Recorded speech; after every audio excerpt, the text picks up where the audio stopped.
Hello, my name is John Koopman. I'm portraying President George Washington as he would have appeared in the Whiskey Rebellion of 1794. What you see before you here are two examples of 18th century saddles. This first one is based on the American Revolution. Now this would be the decorative saddlery. This is called the housing, the decorative blanket that goes behind the saddle. And these are the holster caps. This is something that would be used by a high-ranking continental officer. These are called the flounces. This is bearskin, so this is where your pistol would go. And not only do they look very nice, but they provide an actual purpose of waterproofing. Now, as you look into this second saddle, this is what Washington used in the Whiskey Rebellion, so now you're over 10 years later. So as the older men that had fought in the Revolution, as they came forward to support Washington, they would have used the equipment from the Revolution. And some of the younger men in the local militia, the mounted militia units, they would have come in the more up-to-date saddlery.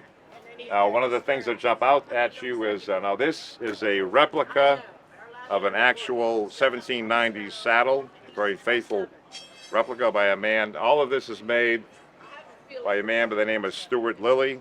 He is an 18th century saddler. He currently works at Fort Ticonderoga, but this is something he does on the side. Now it's interesting that Washington chose red, but he must have had his reasons. But this is called the housing, once again, a decorative saddle blanket. But one of the things that jumps out at you in the style difference is you see this is the back of the saddle called the cancel. It's much higher than when you look at the cancel from this Rev War period saddle. Now I can speak from a riding story that I was trail riding my horse some years ago. We were very aggressively going uphill. I lost my seat and I actually came off the saddle. I did fight my way back in and I was okay, but I realized that if I had had this saddle, it wouldn't have happened. It would have kept me seated, so I can really see the use of a high cancel. So you look at the bridle. This is a authentic reproduction of a civilian bridle. One of the things you can see is that they would have these decorative brow bands. It was just a style of the time, you know, a little flair. Now, what's curious about this bit is a reproduction of an actual bit found at an archaeological dig at Colonial Williamsburg, and they actually recreated the bit so you can actually get a very faithful reproduction of an actual 18th century bit. Now, as you look at the Washington bridle, you can see here, once again, the decorative brow band is actually a rosette. This is there again a very faithful reproduction of the original. And these parts, the hardware, were actually cast and silver plated in France. That was, I guess, the best place that Stuart Lilly found to do it. And this bit is a very accurate reproduction of Washington's bit.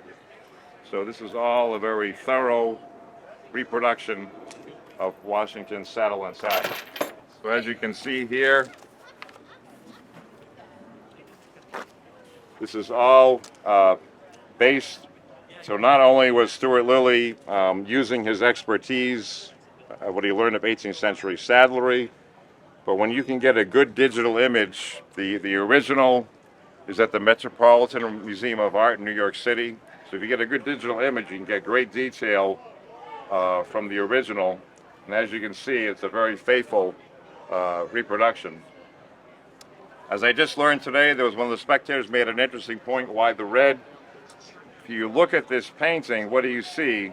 You see the red, the white, the blue, like our flag. I never thought of it that way before, but I thought that was an interesting comment.